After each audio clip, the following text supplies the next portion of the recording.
Schindler's List, the sky falling, as survivors next of kin waiting to exhale. Reacting up. This Sunday on episode 9 of Eye on Dependency, where every life is a biography. Many young people long to be accepted into university, and when the dream becomes a reality, everyone celebrates. Well, almost everyone.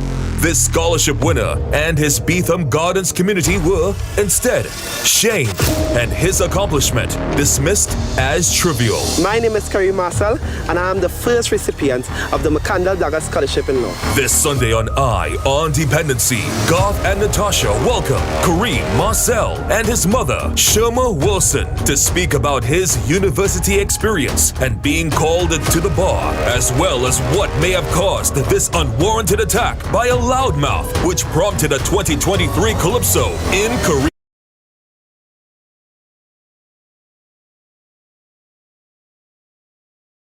Dependency Facebook page or YouTube channel. Eye on Dependency. We don't just share stories, we change lives. Eye on Dependency with Garth and Natasha. Reality radio at its best, where every life is a biography. Sundays at 10 a.m. and exclusively on I-95.5 FM. And streamed live on the Eye on Dependency Facebook page and YouTube channel.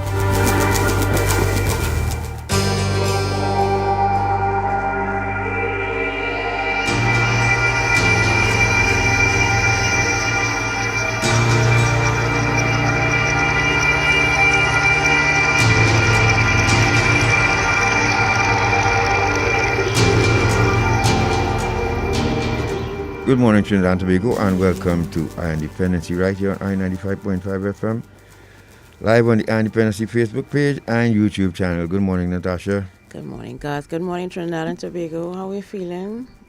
This post-carnival, things moving a little slower than normal. You have to take a little while to get yourself into gear, but I hope everybody is well, and we have a lovely day here in Trinidad and Tobago, and we are blessed to have two very important guests in studio this morning, God. Yes, welcome to the post edition of Dependency, and we are really happy to be here this morning. As you know, one of our taglines, apart from reality radio at its best, is every life is a biography. Mm-hmm. And we have two people who are no strangers to us. I will tell you where I met Shuma first and what Shuma did to help some citizens of the Beetham get into the Civilian Conservation Corps. And also, we're happy to see one of them serving in the military right now still. And that happened when I worked at the CCC, and I always knew that Shuma, one of the residents of Beetham, had that community at heart all the time. So it was no problem for her to walk all the phases with me and recruit youngsters from the Beetham to join Civilian Conservation Corps. And morning, Shuma, morning, Kareem. Good morning, God. Good morning, Natasha. Morning. Thanks for having us here. Thanks as well to all the I-95.5 listeners here. You're most welcome. And I was just explaining, was you Martha still alive? Remember? Martha? Martha is alive. Big African lady. Yeah. Right. And I remember she walked, and somebody else walked, and we recruited 25 people for the Civilian Conservation Corps. And then on a Saturday, Natasha and I would go and groom them and prepare them for life in the Conservation Corps. And I will never forget that. That was almost 15 years ago. Yeah. That was like 2005, 6 around there. Yeah.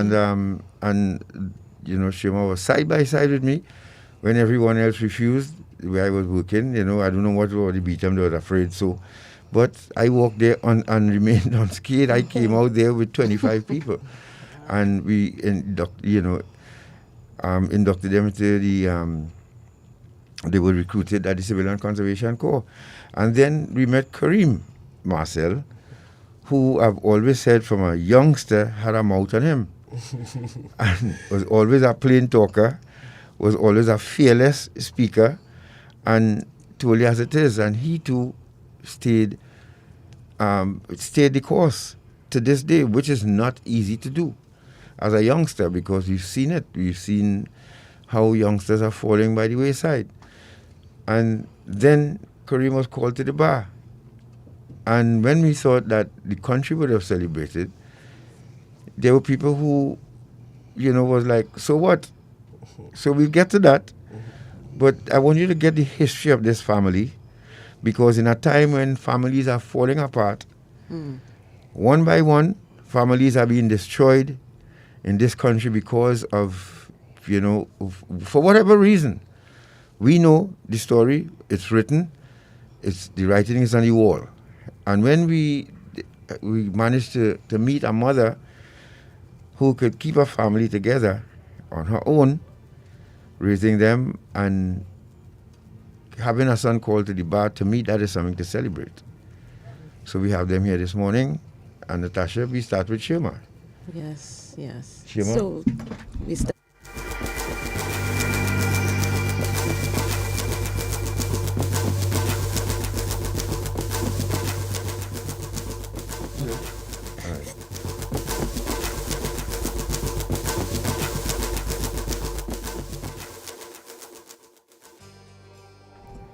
Thank you for that, Stormington, who has sight beyond his eyes, clearly.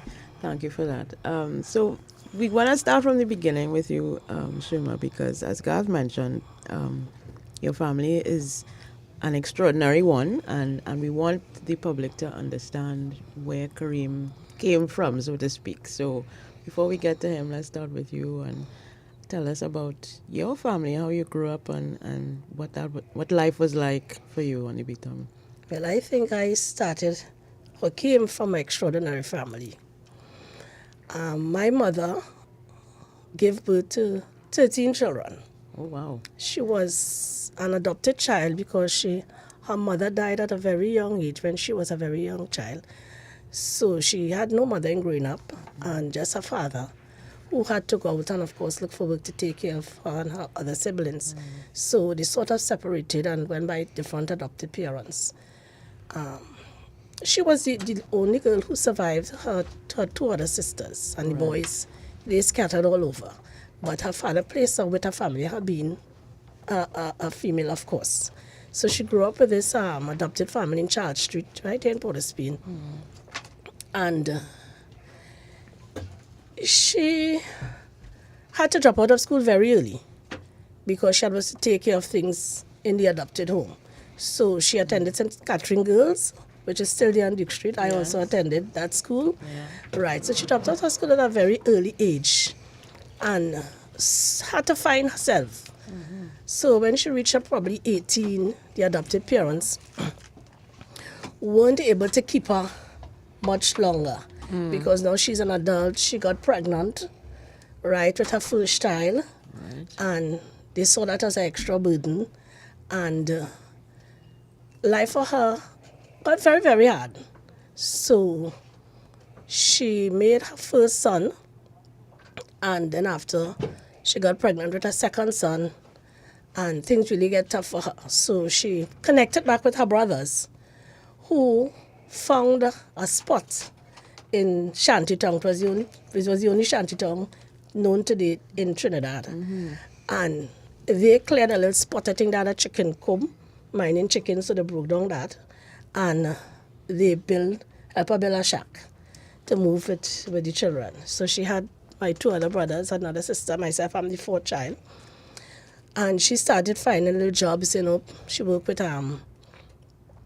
persons cleaning their homes, domestic work, that is, and struggled with us. And I think she was what we'll call taken advantage of, right, by men who will, of course, get her pregnant. So all of us then came from the same father, the 13 of us. So she met 6 of us and about 2 or 3 different fathers. Okay. And then met my stepfather, who brought all of us together, and then she made 7 more for him. Wow. Yeah. So very, very, very big family indeed.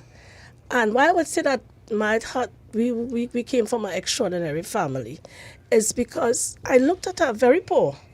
My father poor, humble. But their values, I will never ever forget their values. They didn't use poverty as an excuse to do whatever and let things hang loose. So we had that type of upbringing instilled in us, to be honest, to be caring. We saw where she would have cooked, and anybody come for a plate of food, not because she's poor and she's not sure where she's going to get that other meal, that she's going to deny somebody come knocking at her door for a plate of food. I watch her eat the chicken foot and the neck. Because all the meat gone, she shared it out for us and for whoever would come knocking and would want something. So that was something that was inherent in me in growing up. Looking at this woman, looking at this man, going beyond the call of humanity, but poor. And they didn't use that poverty as an excuse not to be human and all things to all mankind. And that was instilled in me. I was marveled by it. She would go to the market. Even when we grew up and we left home, she goes to the market and she would buy 5 pounds of tomato once she can afford it and it's cheap. And she'll buy whatever, potato. So we'd say, but mommy, why are you buying all this tomato? Just in case, that was her answer, just in case anybody come and ask me for tomato I have. So the neighborhood understand that, the neighbors understood that. So if she's making seasoning, she wouldn't just make a bottle of seasoning for her. The house, yeah. She could make a bucket, she making a bucket. She will make mango. Mommy, you're going into preservatives, they're selling mango, no, that's for the children when they come. So she had that giving and loving spirit. I remember one day, one of the neighbors came for some rice. When they went into the palm with the rice, just had about a cup or 2 cups. That is what they needed. So they said to her, Miss Elder, but there's only 2 cups of rice in here. When I take it, it wouldn't have none. Well, her mouth was very hot. So she tell the person, and they made off fast as they can. Don't tell me about what for me. More will come. She didn't know where the more was coming, but you needed 2 cups of rice now. You go with that 2 cups of rice. And I instilled that same thing in with my children, because I remember one day I went out. When I came back, my son told me that the neighbor came for some oil, but he didn't give it to her because I was not there. And right there and then I gave him a lesson, just like my mother. The neighbor came for the oil, that means she has a need for it. So you don't wait until I come to give her the oil. You give her the oil, and when I come, you tell me to give her the oil. Right? So I instilled that with my children. I met their father in 1979. There was a big fire in John.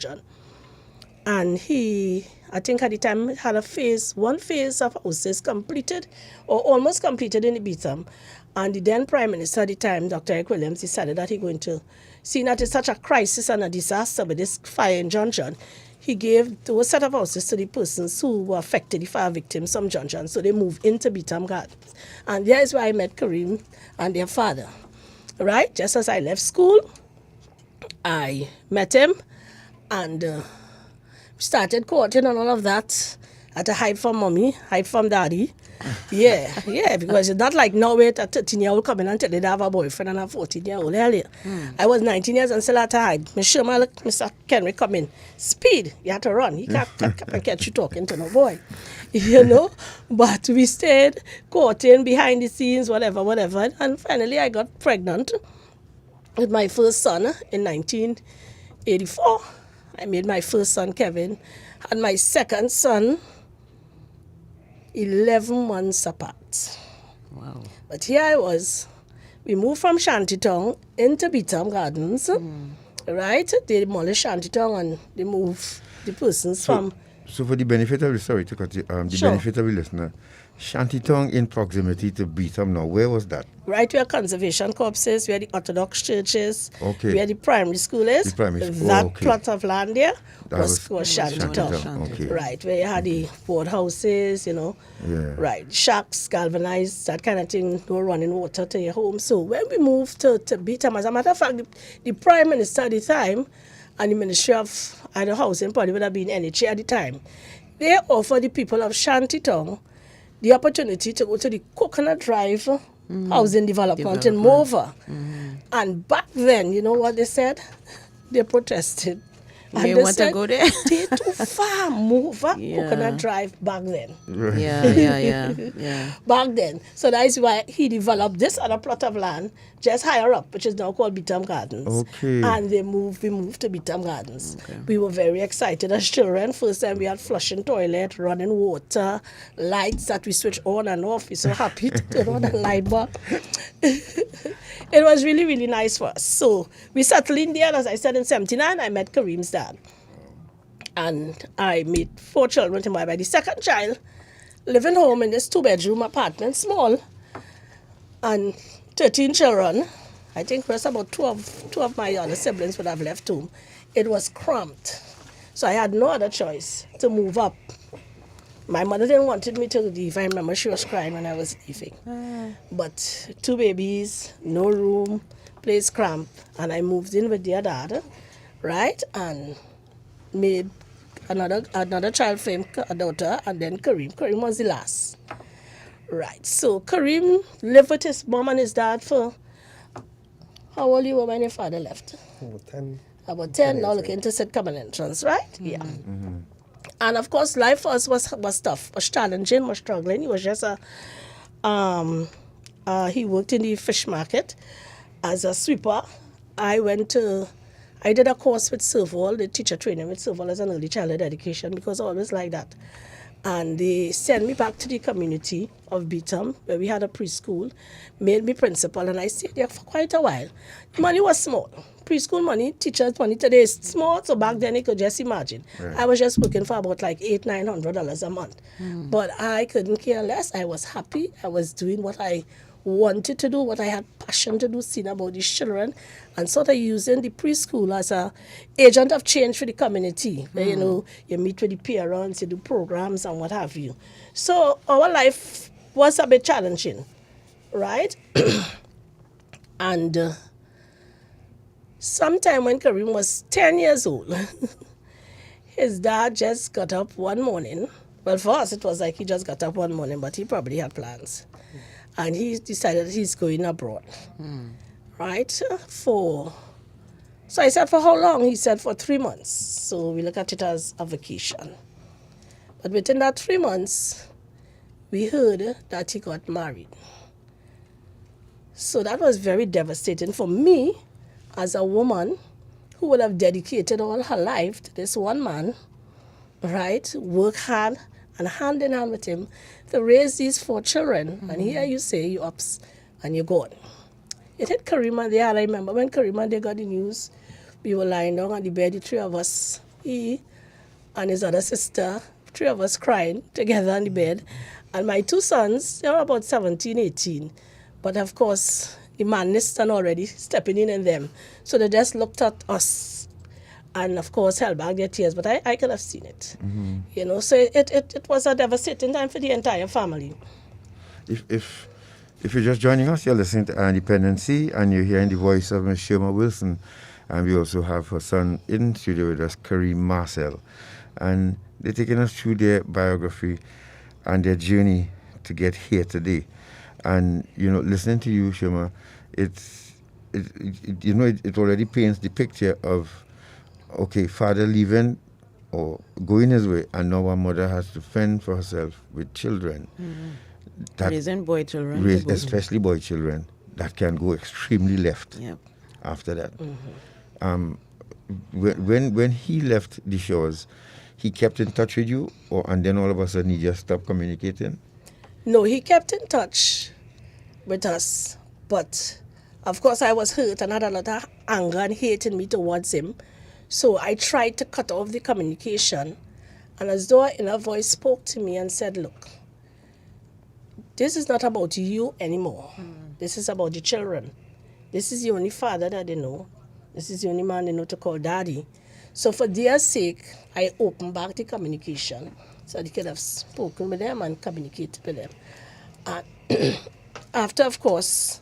And he was happy to do that? He was interested in maintaining those relationships? He was interested in maintaining the relationship not only with them, but to come back to me. Oh. But... Wow.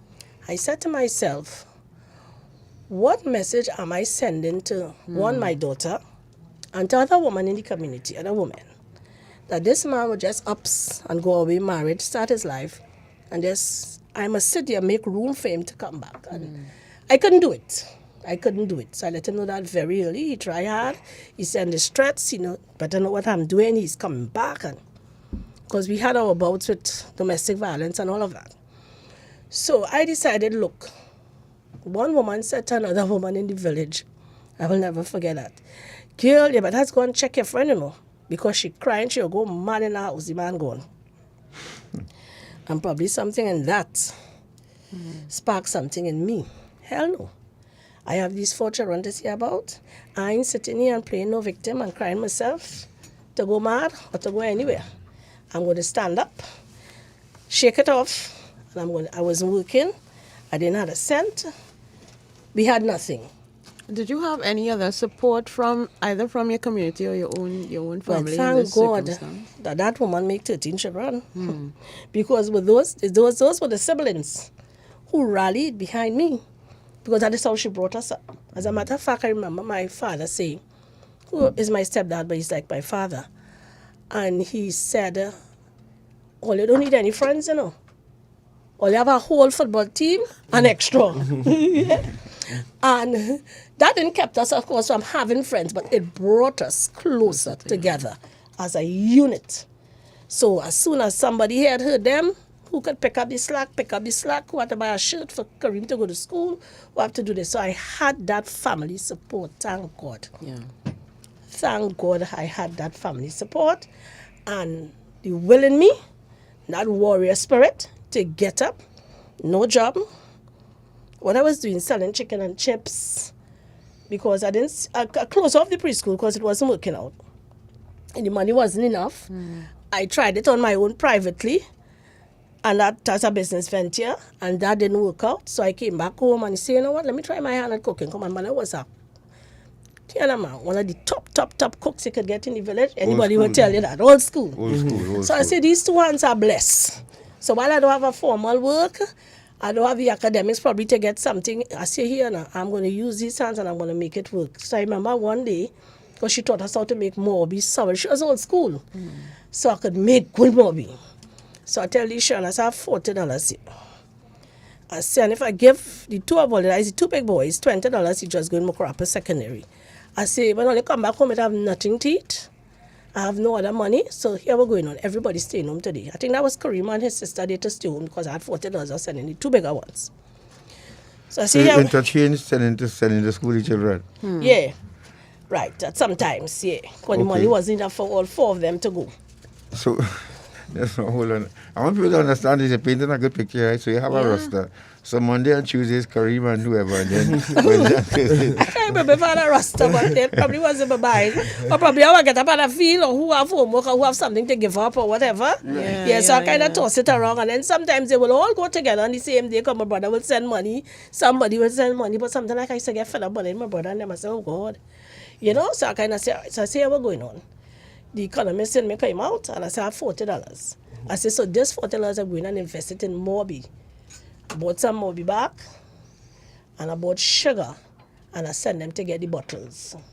The little Coca-Cola bottles, I washed them, I sterilized them, and the cover.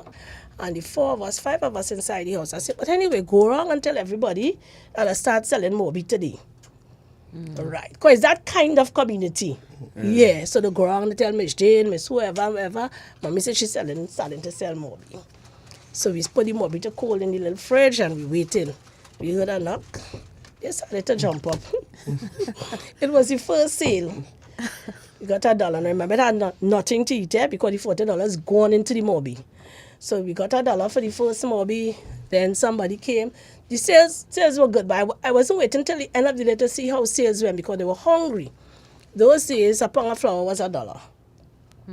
A pound of peas would have been about $2. So half pound of peas would have sufficed us. Right. So with $2, I send them in the shop and say, go and buy the pound of flour and buy the peas. Voila, we have food. We have food and we have a booming Morbi business.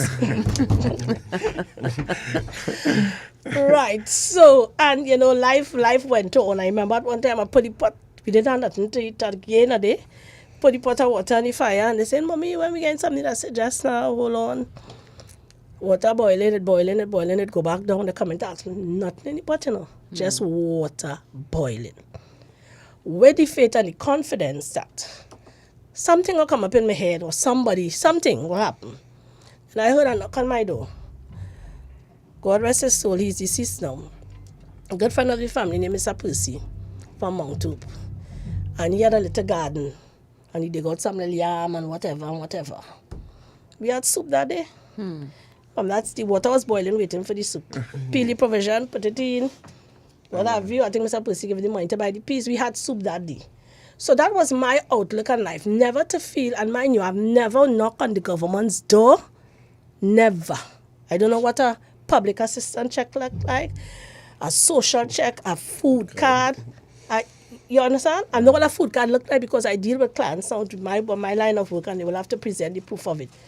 But I never went knocking on the government's door. Always had that in me that, hey, I'm going to make it. And I instill that in my children. Again, I instill what I learned from my mother, what was inherent in me. Do not use your poverty as an excuse to be inhumane to others. So whatever little we have, we shared. We shared with others. Persons who were struggling, we shared. Take out from the cupboard, give to them. You barely have anything, but they ain't. So that kind of thing. You know, your mom sounded like, those old school moms like mine, who said this.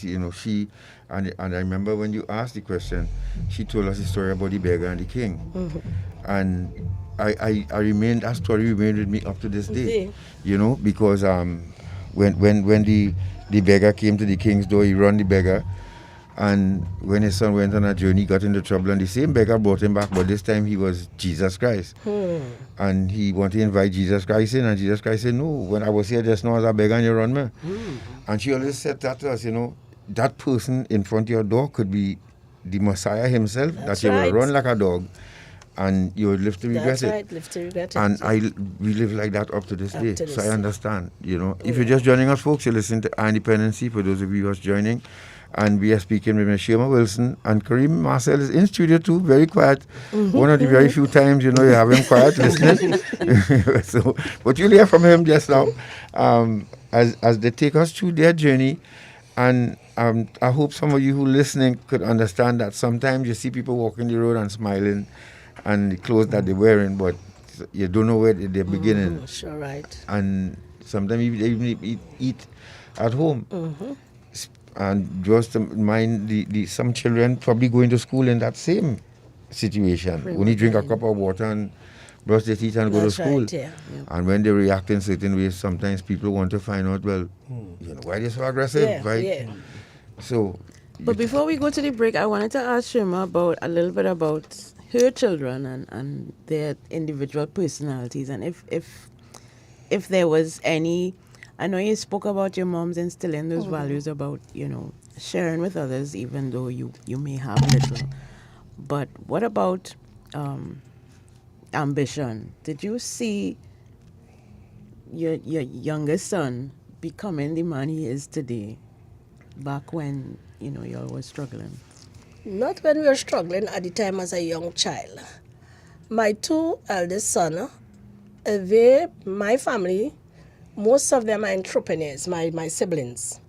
And to help out in the household, they would go and do some entrepreneur, business with them. Right. Right? So we were vendors. We sell on Charlotte Street. We sell on Frederick Street. My brother got into at those times with the little tape recording, cassette business. So the two other ones, they left school early because, of course, they struggle and they get. So they always love business. And when I noticed that, and their father as well, he had like business too, although he was working. And we built up a little shop at the side of the road. Today is one big sprawling spread that they have there now, right, by this famous street in Beetham called Rum Street.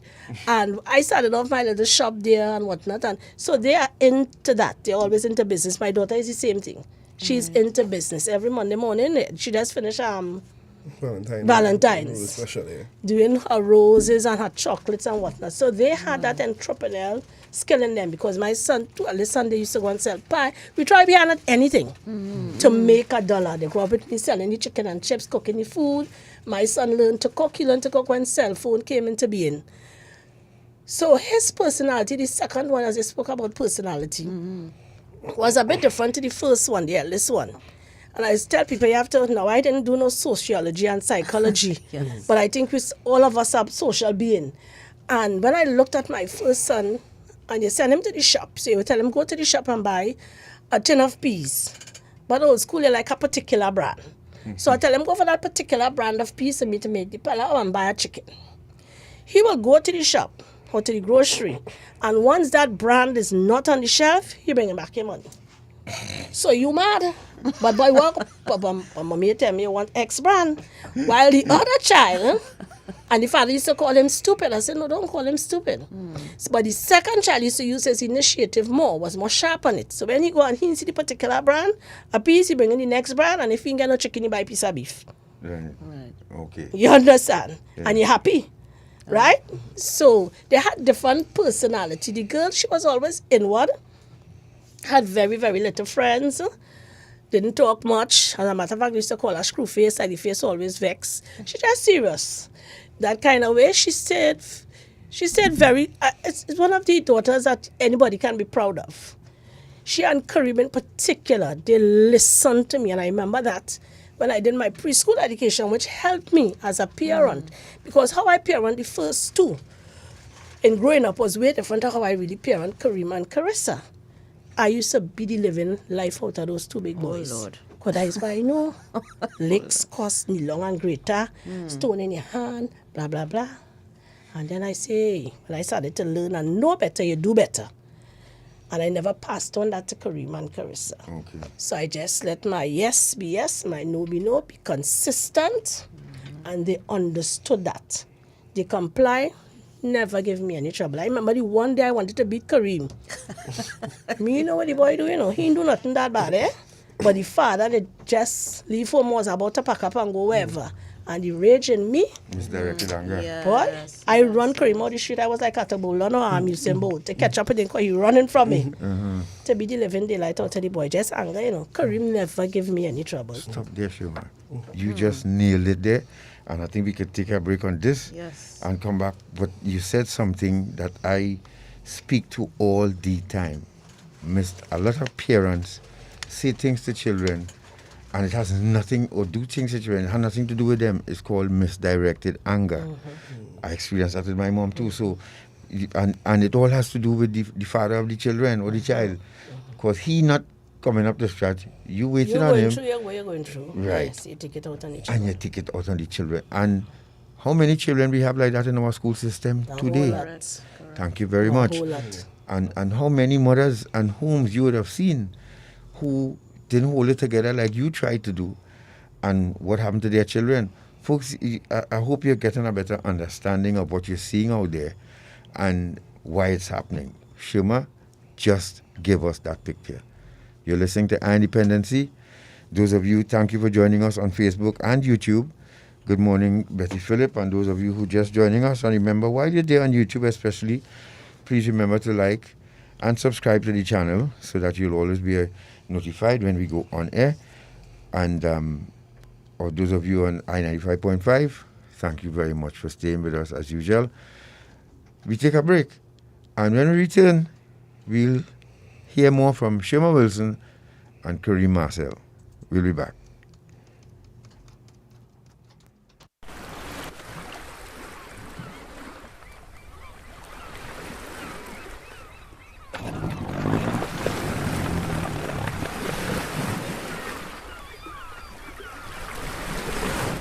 Cappy, talk to you now, boy.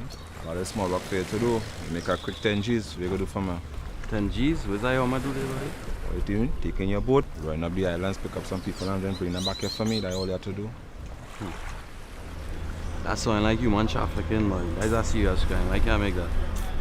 Trafficking in human beings is a serious violation of a person's human rights. It violates a person's right to freedom of movement, freedom of choice, freedom of speech, and freedom of identity. It is a heinous crime which affects local, regional, and international peace and security. A victim of human trafficking is subjected to many types of abuse. The crime destroys a person's dignity and self-worth. Victims often feel hopeless, are suicidal, and are stigmatized in their communities. Child victims are deprived of their rights to education, play, and social interactions. They're essentially robbed of their childhood, and that can never be regained once those years have passed. If we do little or nothing to fight against human trafficking in our country, we can face economic sanctions from international agencies and partners. Our country will be losing money. Doing little or nothing to fight against human trafficking will tarnish our country's international image and, most of all, the value we place on human life. Human trafficking is no respecter of persons. Anyone can be a victim. So let us all strive to safeguard human life and dignity in Trinidad and Tobago. We are the Counter-Trafficking Unit of the Ministry of National Security, Trinidad and Tobago, safeguarding human life.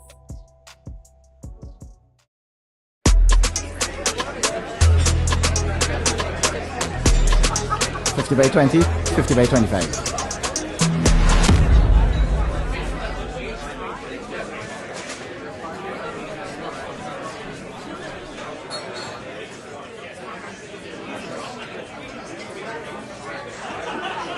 This is Kyron Pollard. When you play, do it the legal way. Don't bet on illegal gaming. I can see clearly now the rain is At Guardian Group, we've seen so many of our customers achieve great things. From key moments when together we've planned for the future to those unforgettable days when you've celebrated the rewards of those great decisions. So, it's no surprise that after 175 years, our optimism is stronger than ever. Because when you've partnered with people to achieve their best lives as long as we have, you tend to see the world a little brighter every day.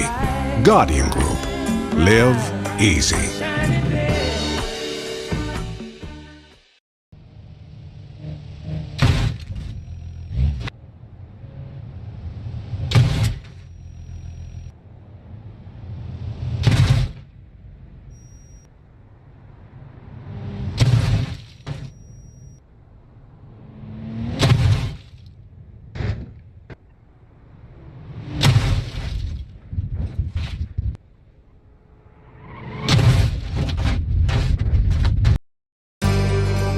Eye on Dependency with Garth and Natasha. Reality radio, at its best, where every life is a biography. Sundays at 10 a.m. and exclusively on a 95.5 FM. And streamed live on the Eye on Dependency Facebook page and YouTube channel.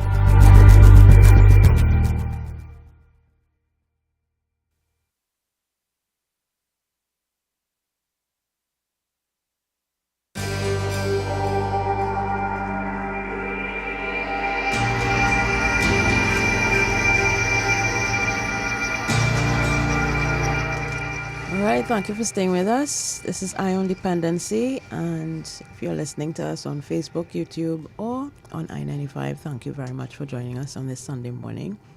Garth and I are talking with Shuma Wilson and her son Kareem Marcelle, and we were just talking off air about one of the last things that Shuma said about the misdirected anger and how parenting is. We know it's a tough job, right? And you said something off air as well, Shuma, that is important, and that as a parent, you need to be able to learn too.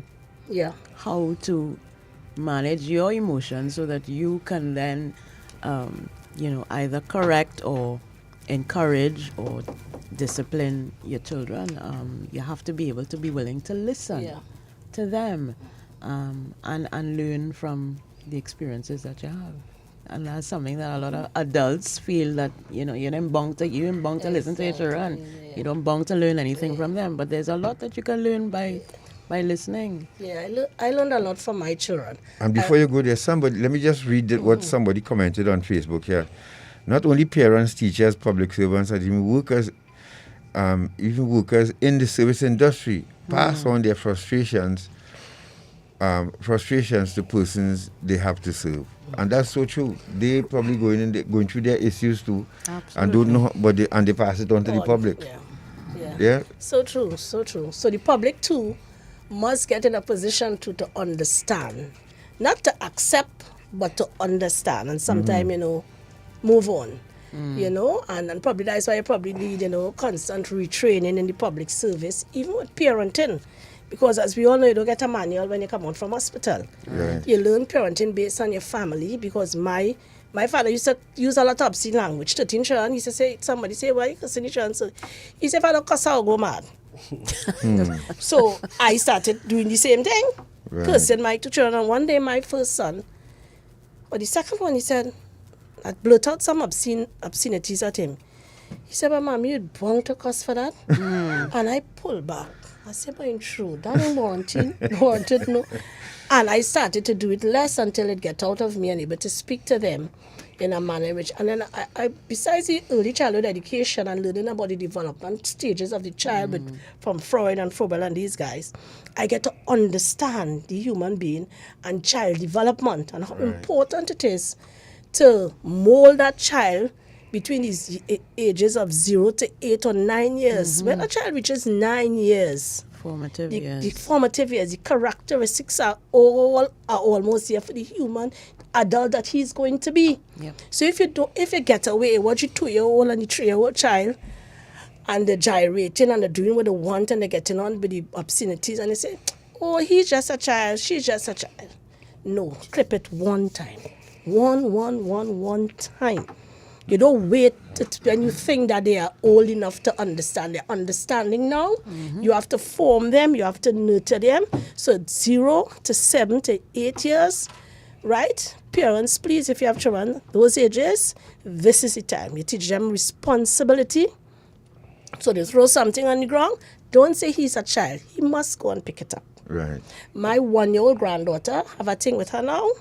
When she don't want the comforter, she take it and she fling it on the ground. She's walking now. I say, come down, go and pick it up. Because her brother will go and pick it up. I say, no. Let her go and pick it up. Right. So you start from that young. So let's talk, before we go to Kareem, let's talk about the how many phases there are in Beetham? 5 phases. Phase 1 to 5. 1 to 3, Kareem, or 1 to 4 is under the HDC, and 5 is where we had squatting development. But there are 5 phases, all included in Beetham. Now, we just spoke to misdirected anger, and I want you to speak to parents who listening to us now, and their children are being the recipients of misdirected anger. How can they treat with that? Because, I mean, I'm sure, and Beetham too, and other parts of Trinidad and Tobago, we have a lot of single mothers, your head, you're stupid just like your father, your water is just like your father, your daughter is just like your father. And that child will believe it, and they go to school with that same mindset. How you would advise, or your opinion on for parents to treat with that? Love your children unconditionally. So his head is big like his father's. You don't like the father no more, you don't like the quick, but it won't love that big head. So forget how big the father head is and how the child head turn out. You love that child. Love your children unconditionally. Be what you want them to be. So I had to set the examples for my children. Right, so I remember my father telling me once, he told all of us, when we come in and bring complaint, this one say that one say that when you walk in the road. My father used to say, they call you big head, say all right, small head. Big eye, all right, small eye. So he found a way to diffuse things. So find ways for children to diffuse things. Sometimes children will come and say, Mommy, I heard so-and-so. I say, forget them. So you learn children responsibility. And preschool does that, When a child is attending preschool, they have to line up to go to the pipe. You have to line up to go to the toilet. You have to line up to go and take your lunch kits. Everybody go like a mad rush. That takes them into adulthood when they go to the bank, That takes them into adulthood when they go to the grocery. The line is long, or by KFC. We see some people probably didn't have that and they want to get on with the cash. But you have to wait your turn. So you must teach your children these basic skills of nurturing, which is respect, love. Love them, hug them, make them understand that you love them. Yes, things might be tough, but it could get better. It can get better. So and understand they're not at fault because he and the father separate. Exactly. And I always remember using each mistake that my children made as a life lesson for them. So one day, my son was walking down the road, and I was a different kind of parent, right? And everybody can't be like me. I sent him by his grandmother, which she lives 2 phases from us. So when I think he reached a little way, I come out by the corner and I head by the lamppost. I said, let me see what he does be doing when I go and send him down the road. Because they were miserable. The first 2 boys, they were very miserable. They were like twins, 11 months apart. When people brought complaint on them, they used to say, is this one? No. It's that one because it's so close. I said, tell me what is the complaint and I'll tell you who it is. Because I understood them. I knew them. Right? And I remember they started going to school and people started bringing complaint. I give them a certain route to pass and whatnot. They went their own way, and Miss Hazel or Miss somebody saw them in a different direction. So when people bring complaint, I remember my father used to shake people hand when they bring complaint on us. So I started doing the same thing. Thank the person who bring the complaint. You are my eyes and my ears out there. And I used to deal with them. They say, Mommy, how much licks you give me for things we even do? I say, yeah, it might work out. So all you don't nobody bring complaint and all you don't do nothing at all. So I remember one day I looked down the road and I saw my son standing over a gambling that was taking place by the block. He wasn't playing. So you watch. When you watch enough, he leave and he on his way. So when he came back, I said, why you was by the gamble? Me? I said, yes, I saw you. But Mommy, I wasn't playing. I said, I knew you wasn't playing, but I gave him a life lesson there. Had the police arrive on the scene, you ever heard the police was on the thief? I said, I would have go with you too. So pass the gambling wrong straight. Right. So my child grew up without gambling. I was able to hold on to my children in a place called Beetham. A very nice place. And then gang activities came in and changed things. And you have a boy who could be easily recruited. I remember I had a gang leader living right on my street. But my children understood that that is not the way to go. And I was very much in their lives. So I know the going, I know the coming. I remember a time they wanted to go to a party in Savannah. And I tell them they ain't going. It was like, done reach 18 years already, 17, 18. Teenagers that want to go this youth fest or wherever. I used to be frightened like hell, only going no way. Overprotective too. Sometimes they get overprotective. They went by the grandmother, they dressed from my granny, went the youth fest, come, I think that mother all over the shoes, go back by granny, clean off the shoes without granny knowing, and then come and be normal like they went. Now, what was the closure your husband left? And for those of you just joining us, you're listening to I Dependency, and we are speaking with Shuma Wilson and Kareem Marcelle, both residents of Beetham Gardens. Well, Shuma started off there, and your husband left, or your children's father left Trinidad and Tobago. He migrated, never returned. What was the closure between you and him? The closure for me is what I said earlier. I am a woman, and I see myself as an exemplar to other women. My daughter, first and foremost. And I said to myself, I'm not going back there. I'm not leaving that door. But he wanted to come back. He wanted me to leave that door. Because he said he went to greener pastures, married, get his papers, see about the children, come back and forth. And I didn't go for that. Maybe that was the intention, but I decided I'm not going for that. Changed. Right? Where's he now? He's still alive? He's alive. And as many persons and many listeners to this radio station, I think they would have heard the story about Kareem's dad when he left when Kareem was around 10 years going to sit common entrance. Mind you, Kareem was an A student. Despite missing school now and again, right, Kareem was an A student. He obviously went to Sacred Heart Boys. Right? And when his father left when he was 10 years old, he was devastated. He was now about to see the SCA. And I expected him to do well because he was always doing well. And when I got the news that he didn't pass, Kareem didn't pass for the normal colleges. But he always used to say, Mommy, you're going to pass for college, you're not going to pass for college. He always used to say that. Right? So when the results came out, I was working somewhere, I was to do a little hustle somewhere, and he called me. And he said, Mommy, I passed for college. I'm feeling nice. I said, which college you passed for? So I listened for the QRC. He said, Mary, CIC, wherever. He said, I passed for Daniel's College. And my heart sung. But I said, oh, congratulations. I was happy for him. All he knows that college, because Kareem always had that pride in him. He always proud. He always wanted to do well. So I clapped him, I applauded him, and say, yeah. I say, you know what? Most important thing, he's attending a school, he will do well. But his grades had dropped. And Mr. Logan, God rest his soul, he was a teacher at Sacred Heart Boys. He did recognize that something was not, and I explained to them what is happening in the home. And then when the father went away, he got married, and that was another period for Kareem as well. But what happened, I think Daniels came and closed down that. He went into receivership. So the government, I think, would have been paying the fee for the children to go by the school. So the government said, well, see if you can fit them in wherever you can. And Mr. Logan, who knew of Kareem's situation home and how he has been struggling with his grades and whatnot, he decided to take him to get him into the school. So he took that task off of me. And he took him to Trinity Boys College in Mocha, and the rest is history. Right? The rest is history. And while Kareem was attending there, he settled in and started going well. Again, his grades pick up. But then bad news came. Trauma came again in our lives. Although the father left. I got a call one day. I was just coming out the street one of the offices here visiting a friend, and got the news that his father just murdered his wife.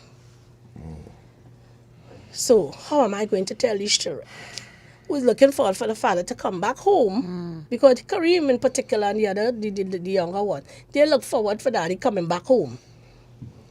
Daddy murdered his wife. In the U.S.? In the U.S. When he murdered his wife, I don't know if it was temporary insanity, but they could not have read the charges to him because as though he went steering. He had some mental issues, and they recognized that. And they sent him to a mental institution for 1 year to get better and whatnot. He got better, and at the end of that year, they read him his sentence, which was, the case went on trial, and I think it was in no time, 30 years to life. So again, another traumatic time for Kareem and Lee. Wow. Kareem in particular, who was studying for his CXC at the time, Kareem, and heard news now of your father incarcerated, convicted, charged for 30 years to life. So Kareem saw it as, that's it, the end of the road. I have no more daddy, I will never have a dad again. That affected him terribly. He struggled. But he was always like this salmon, swimming against the tide and not giving up. And here he is in studio with us this morning. Called to the bar. He's now attorney at law, Kareem Marcelle. Let's take a break and we'll hear from Kareem Marcelle. When we return, you're listening to Dependency. If you're just joining us, thank all of you on Facebook and YouTube. Michael Tudor, very interesting comment. Mr. S, good morning. Very good program. It is one of the best reality. Very interesting program. Many of us who were born in the 50s and 60s had similar experiences, notwithstanding poverty, values, discipline, church and school held us together. Thank you so much for your comments. Keep them coming. We'll be right back after this break. Oh, and in this break, I want you all to, those of you speedsters, if you have a son who's a speedster, just wake him up to see this 30-second video. They show you at different levels of speed what happens to your vehicle. At 30 miles per hour, 50, etc., going up the road. Those of you with lead foot. Ironically, we just saw an accident. I don't know how this keep happening, but we just saw an accident on our way here. Yeah. Again, by the corner of Colville and Dragridge Road. Yeah, people breaking traffic lights in this country. It's a style now, like you could get a prize for breaking a traffic light. I don't know what's wrong with it. And you know what? They're only adults. We'll be right back after this break. Stay right there. I can see clearly now the rain is At Guardian Group, we've seen so many of our customers achieve great things. From key moments when together we've planned for the future to those unforgettable days when you've celebrated the rewards of those great decisions. So, it's no surprise that after 175 years, our optimism is stronger than ever. Because when you've partnered with people to achieve their best lives as long as we have, you tend to see the world a little brighter every day. Guardian Group. Live easy.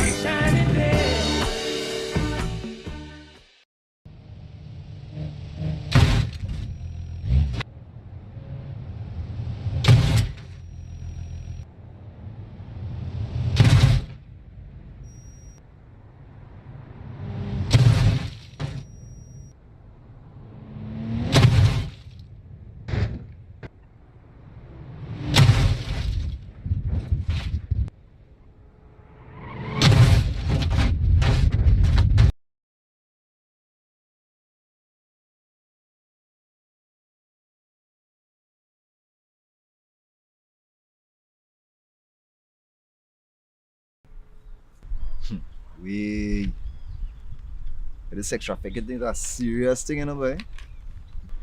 Sex trafficking? I thought it's only human trafficking it have. But what do you mean? No serious thing, where you get that from? I don't know about human trafficking, you're about sex trafficking. So how can you spot and identify perpetrators and children who are victims of trafficking? Many victims who are children do not look like under 18 years old. Child victims often move escorted around alone or in small groups. They also live in shared and even packed rooms and have very little clothing and belongings. Child victims are often seen with adults who are not their parents, their relatives, or their caregivers. Migrant children are often unaccompanied and separated from their parents. Child victims are often engaged in work that is not suitable for children. They are often deprived of their freedom to go to school, to play, and to enjoy being a child. Perpetrators have unexplained sources of income and possessions. They are businessmen and businesswomen running legitimate and illegitimate businesses. Perpetrators may appear to be the victim's friend, boyfriend, close relative, or employer. We are the counter-trafficking unit of the Ministry of National Security, Trinidad and Tobago, safeguarding human life.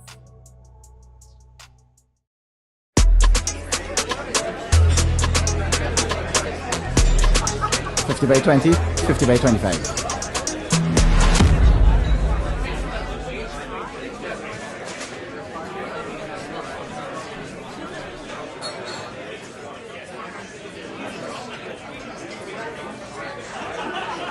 This is Kareem Pollard. When you play, do it the legal way. Don't bet on illegal gaming.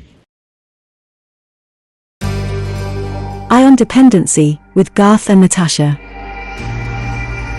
Reality radio, at its best, where every life is a biography. Sundays at 10 a.m. and exclusively on 95.5 FM.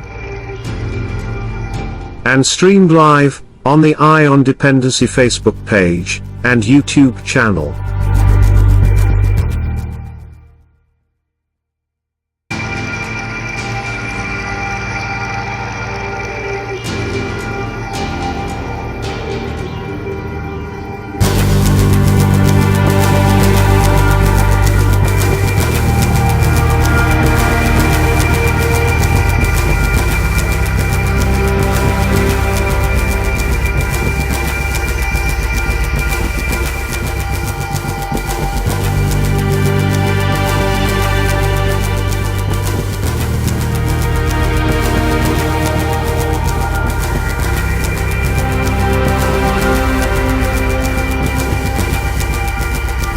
Thank you for staying with us, folks. You're listening to Dependency, and we were having a very nice conversation off the air. Those are the best conversations, you know. Yes, off-air Being conversations. on radio for 13 years or more. Yes, we know that by now. Yes. And, but, you know, Kareem told us that, well, you heard Shuma relate, you know, what happened to the father of her children. he's doing time now in the US. But Kareem, you spoke with him yesterday. Yeah. So which means, Shuma, you never really put your children against him. No, I never, because after I realized, I let go of the bitterness and the hurt and the pain and the anger, I said, this is the only man, this is the only father. They knew my 4 children, one father, they grew up in the house with him. Mm-hmm. So I say I cannot be selfish. I got to let go and give him that opportunity. And I think that was the one thing he wanted after he committed his act, that he would have had a relationship with his children. And that is what he longed for.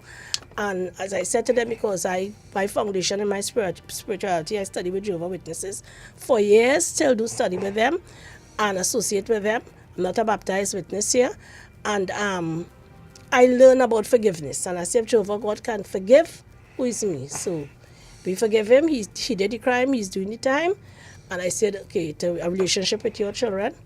And I think they are quite happy that they can still communicate with their dad. Mm-hmm. Yeah, so Kareem, how you feel about that? Tell us now. You know, you spoke with your father yesterday. I couldn't believe this, asking all the questions here, that he still communicates with you also. How did he find you? Well, the American prison system is very advanced when it comes to technology.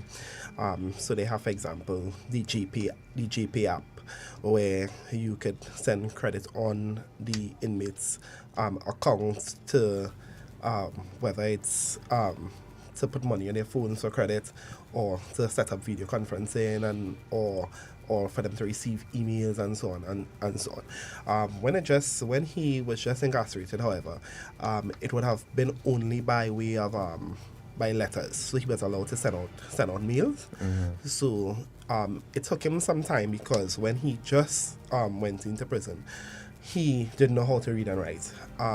In fact, it's something that I didn't know until he told me that he didn't know how to read and write. And in fact, it made me remember, like, the years that he did live with us. When I was 10 and under. I remember, like, whenever I came from school, I was interested in doing my homework one time, doing revision, or I have to do one time and then rushing off to go and play. And every time I would come home, many times mommy still working or doing whether it's lessons after school or whatever the case may be. And I would always go to him, sometimes rush to him and ask him about schoolwork and so on. And I remember it used to be like, I used to wonder, like, why he don't want to spend time with me. He would, like, rush off, not telling me that he didn't know how to read and write and know how to understand my homework and so on. So I was kind of putting him on the spot, and so it reached a point where he would try to stay away and come home in the night only when we done deal with school and so on. So when he started to learn to read and write, and with time I saw his handwriting getting better. I saw he's using different, his vocabulary is expanding and getting better. And he was able to explain that through letters, is when I started to understand. Why is my mom encourage us to, to forgive and so on? I know that me in particular, and it's something that even in my adult life that I'm conscious of, and it's something that I'm eagerly, working on with regards to forgiveness. Because it was very difficult for me to forgive, and it took me longer than all of my siblings with regards to forgiveness and even talking, talking to my dad and so on. In fact, he will tell. Angry as well. Yeah. In fact, he would even tell the others that he don't feel as if I fully forgive him based on what he get. But I think I'm reaching to that point. But it's a work in progress, because one of the things with me is that I really talk whatever issues I'm facing. I rarely ever talk it out and express how I feel, because it's just rolling with the punches. Like, with everything that I face in life, it's just like, you have no time to cry, you have no time to sit down, you just have time to just get up and go. But Yeah, so the relationship, you know, we converse very frequently, at least 2-3 times per week. He would call once I nothing caught or nothing work or whatever the case may be. I would take the calls on weekends and so on. So stick up in. Yeah. Gary, that comment there, let me just respond to it quickly before it gets lost. Somebody's asking there, do we have that system in our prisons? Kareem's contribution created, I guess, this question. Yes. Do we have that system in our prisons where you can put money on a system for a person incarcerated? We'll have that answer for you. Yesterday, the Trinidad and Tobago Prison Service sent out a notice to say that we are pleased to announce that online transfers and bank deposits to Trinidad and Tobago Prison Services Republic Bank account for canteen purchases will resume with effect from Monday, February 27. Following investigation, well, you know, they stopped it because of certain issues. But kindly note that the option to deposit funds via cash or links at the Golden Grove Prison is still available. Persons utilizing the online bank or bank deposit facility are reminded to note the inmate's name, location, classification, whether it's remand or convicted, in the description bar or at the rear of the receipt. So, folks, if you have a relative in prison right now you want to send funds to, you can visit the Trinidad and Tobago Prison Service Facebook page and get more information there and be guided from there. All right? So, thank you for that, raising that issue, That's Kareem. 3 methods. People can either use cash or links or Yes. direct deposit on account. Yes. Yes. So yes, Texter, our prison service has that now where you can they have that now where you can deposit online for your loved ones in prison. So Kareem, so he called. So he would call you, and what was the first conversation like with your father? Was it uncomfortable for you? You had a lot of questions. I remember the first, because before you couldn't. There was no way that you could have called directly from the prison to local numbers. So he would usually call my sister, and they would either put a next phone, because you also can't pay 3-way. You have to put a next phone next to it, and you would listen. I remember my brother and they were keeping a blocko on the road sometime. And the first time he called, they spoke to him, and everybody spoke to him, and and they were explaining how they felt and so on. I remember they tried to get me to talk to him. They put the phone there. I listened, and after I broke down, and then I didn't talk to him. So whilst he was talking to all my other siblings, I was the only one that he was not talking. He was not. I didn't want to talk to him at the time. And I guess through the letter, him writing letters and so on, I didn't respond by way of write. I never wrote. I wrote back once, but at first I didn't write. It took me some time, and then after I put my feelings in a letter, and I did send it out, and so we speak very casual now. It comes as a norm now, in terms of he's very proud. He's very happy that he's able to try to rekindle and build back that relationship with myself and of course the other siblings. So it's a casual thing. It's a work in progress. It's a work in progress. Right. But do you have a sense now of having, all this time has passed and you've been able to work through it? Do you understand now why you would have been more reluctant than your siblings and even your mom to build that relationship back with him? I think I'm the most.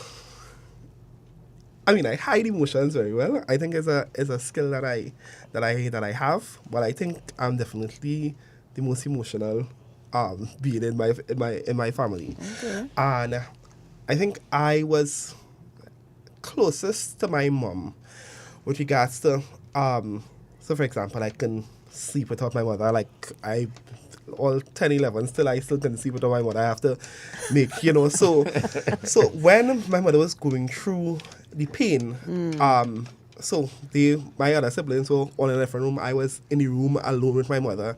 Shuma, what age you start breastfeeding? A very early age. Okay, go ahead. Yeah, so I witnessed her pain firsthand, and at that time, whilst initially, I cried with her together on the bed with my sister and so on. I tried to bottle up my emotions because I already know the emotions that my mother was going through, and I pretended to sleep, but yeah, I hear my mother crying, and I had to deal with it on my own way, because I don't want to add another burden that you have to worry about me being sad, So I think it's that first-hand pain is why it was so difficult. Like I had, like, from very early, I had like big dreams and was very ambitious, and that experience it took a toll on me. I became less confident. I became less ambitious. I didn't want it to, like, nobody had to tell me to come home and revise and to do homework and to do things on time. And then I became just laid back, however life hang its swing. 1 minute, but it just happened that I think that it's just Jehovah God, who, despite what I was going through, still allowed me to maintain that some way in me, that dream and that hope and that fire and that faith, to keep pushing regardless of what was going through. When did you realize that you had the ability to be an attorney? Because that was no surprise to us, because I said when we met you could run a whole program by yourself. We just asked a question and you gone. But when did you realize you had the ambition to be an attorney? Oh, you had the desire to enter that profession in particular. Yeah. It started off as a dream or wish. I didn't really see it as really I didn't narrow down as a child into whether I had the ability to do it or not, or whether I had the finances to do it or not, because finances was a thing that you had to study very, about the reality of it. It started in Sacred Heart Boys RC School. We were uniquely situated right next to the office of the DPP.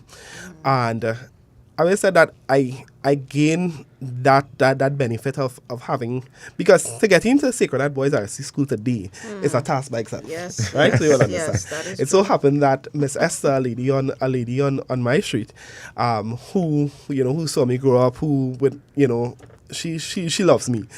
And, she would always, even in preschool, she told me that, admire how I care about myself, the respect passing in the road and so on. And I was also friends with her grandchildren. And when she was getting them into Sacred Heart Boys, because Western Boys at the time, my mother asked her if she could assist, because she was closely connected with the church. And with connection with the Roman Catholic Church and so on, is usually how you filter into the school, right? And she was attending as well the Sacred Heart Church right next to the school. So eventually she got me in, and what that experience did, while growing up in Beetham Gardens and having to deal with all the issues that comes with the community. Sacred Heart Boys RC was an escape for me. I got to have different conversations. I got to have different experiences. So when persons come back from vacation, my peers came back from vacation and they're telling me about things outside of Trinidad, and I'm seeing what proper parenting with regards to with finances could do, right? So they could pay for them to go. They could pay for them to go all the, whether it's karate clubs, all the different extracurricular activities. Yeah. I remember I had one extracurricular activity which was karate. And I remember starting, and what do you have to pay? You have to pay for that. And I remember at times, having to go, and Sensei would be like, she would send them give me notes. Sometimes I'll open it. It's like, the parent, you haven't paid and whatever, and the child will have to stop coming and so on. Sometimes I I remember the last time I didn't even give my mother it, I just drop out. I just say I'm not interested any longer, but I was very much interested in it. But it gave me attending Sacred Boys RSC school really gave me a different outlook on life. Right next to Sacred Boys was the office of the DPP. I saw so many young black men dressed and caring about themselves with dignity and respect, and I'm seeing them, and I'm seeing that the vehicles that they are driving, and right, so you start looking and saying, hey, I could be like that. I could have a nice suit when I grow up like that. I could dress like that. I could go to court, and so it started there, and then I realized whilst my mother was involved in all different things with preschool and so on, she was heavily involved in community activism. And I think it was that level of, watching her with regards to, I remember going to my first protest when I was around 10 or 11. Yeah, probably younger than that. Yeah, probably younger than that. But I remember it was the first time that I was actively involved because I spoke to the media for the first time in that protest, where we was protesting for our community center. Right. We blocked roads, and when the media came and they wanted persons to talk to about about why we needed a community center. I remember I went and I did the interview and I advocated for the community center and so on.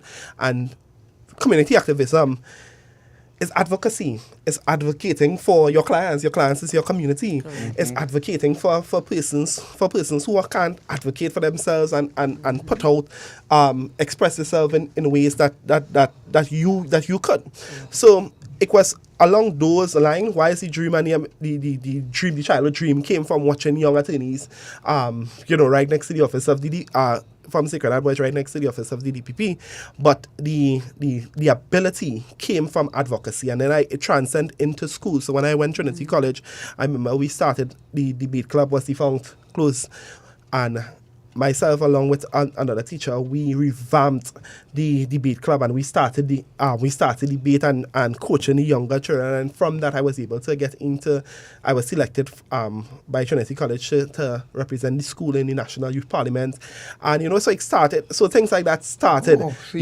halls of the Parliament. I guess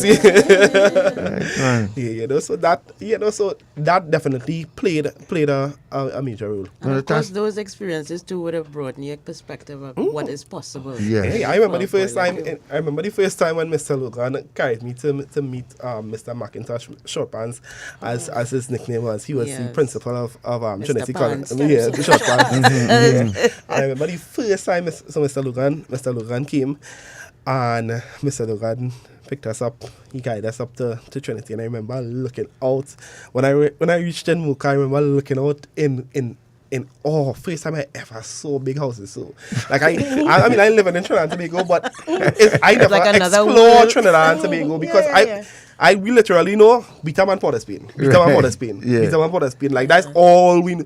So at that age in Form 1, it was the first time that I even went to Marvel and then to go into Mocha. So I just hear that, that's like, wait, look at that golf course, what is this?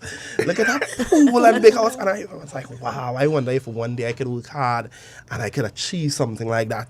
So the conversation started to change. Yeah, I went into the school, did the interview, Mr. McIntosh, allow me to start right away. And from there, even there, the conversations with my peers, I remember coming home, and I was always, once I do my homework, sometimes once I do my homework, I out in the road, playing with my friends, and we'll talk about different things that happen in school. And my friends would usually attend, whether it's Laventille Boys, Laventille Girls, Excel, Bethlehem, schools right in Laventille. And many a times the conversations with their peers is limited. Or they see what happened there with the shooting that go on last night. You'll see this happening. Right. So the conversations are very much limited within the communities. Right. And because I think I had an advantage where I was able to go to these what we call prestige schools, both primary and secondary schools, and able to meet and have friends who from all different parts of the country and all different walks of life. And you know. elevate your conversation. And elevate your conversation. Right. You know, so you start having different conversations, and you know, so and you say, yeah, definitely. And that's a good point. You know, and you look at life different now. Some people accuse you of being getting rich and switch, but then we ain't good enough for the line will be no more. But then if you have a wider, you know, range of the conversations you like to have, then staying in one pigeonhole would not help. And so I could understand that. You know, folks, if you're just joining us, you're listening to Dependency, and we are speaking with Kareem Marcelle and his mom, Shuma Wilson. They're in studio with us. Kareem, time runs out on us so fast, and people would not forgive us if we didn't get them to speak with you this morning. However, we want to deal with an issue. You were called to the bar. After all of that journey, your roller coaster ride and life as a youngster, you were finally called to the bar. Well, even before that, you're in a scholarship. Right, yes. Tell about the scholarship. Yeah. How do you get the Makanda? For those of you listening, how do they apply for the scholarship, the Makanda Dagger scholarship, and why did they pick you? You're the first recipient of it. Yeah, that's been the burning questions on a lot of people's mind. Yes. But you know, because we hear it because of the PNM, you get it, and you know, a big mouth fella say how because that, we know that is rubbish. Right? You tell us how did you? So, at the time I was working UDCOT, and you know, I settled, you know, working, making ends meet and so on, and this scholarship was advertised. I didn't see it. Somebody, an attorney who I never met in my life. His name is Jonathan Bagan. Say the name again. Jonathan Bagan. Bagan. Yeah. Go ahead. Yeah. So, Jonathan saw the ad. He was also a tutor, I think. No, he wasn't a tutor then. So he was a recent graduate of UE and then Hewden Law School. And he told me, he reached out to me on Facebook Messenger, asked me for my number. I called. So we called. I can't remember if he called or whatever. But we connected, and you know, he told me that he saw this ad, and based on my advocacy and community activism and so on, he think that I would be the perfect person to apply for it. Right. So I said, well, what does it entail? So he told me that I have to satisfy the matriculation, the university's matriculation requirements, which is in order to be enrolled or accepted into the UE Faculty of Law, you must have attained at least 5 CSEC passes with Maths and English. You also have to have CAPE, at least 6 units, Caribbean Studies and Communication Studies, or you can have a bachelor's degree or an associate degree as a equivalent, right? What I had 8 CSEC passes, and I also had my 6 CAPE passes. So I was able to satisfy the basic matriculation. So the way how matriculation requirements are set, it is set in stone by university. So no one can lower the matriculation requirement. However, it's competitive because you're going to have, for example, maybe 100,000 persons in the Caribbean that satisfies that every year, that may satisfy that basic matriculation. So it means that if you're going strictly on academics, it just means that although you satisfy the basic matriculation, those with the ones in them may just have the edge over you, right? So had it been a scholarship based primarily and only on academics, I may not have been able to get it. But this scholarship was designed not only to satisfy the basic matriculation, but it also put something else into the pot, and that was looking for persons who are heavily involved in activism. In any CARICOM. So it wasn't limited to Trinidad and Tobago. It was available to all CARICOM nationals. All CARICOM nationals, right? That is tens and tens of different countries, and therefore hundreds of thousands of persons who from the Caribbean who could have applied, right? And this would include persons who may not necessarily have been looking at doing a university degree. Exactly. Because they were working on advocacy and Exactly. activism is Exactly. used. So, and it was a way as well, the scholarship design in the Makanda Laga spirit of activism, and and giving back to community and giving back to country and giving back to the diaspora and giving back on a whole. So when I heard about the scholarship, I was not excited, to be honest, because I said it's not that I didn't have hope or faith, it was just that this is not open to the Trinidad and Tobago. This is open to all CARICOM nation. So you felt you didn't stand a chance? I say, I don't think I stand a chance here. But were you thinking, sorry to cut you, but were you thinking of or had plans to attend university at this Most point? definitely. In fact, I started through the University of London program. I attended ILAS. So I started the first year, and that was the year when certain cuts started to make in the GATE program. So before, local GATE was funded. So even though your degree was international, so it was a University of London degree, and there was a local institution which was ILAS teaching, you would have had to before GATE would have covered everything. Yes. And especially the local teaching that you had, so they would have paid ILAS. So when we started off with the switch, I budgeted for only paying University of London fees, not expecting to pay local fees and so on.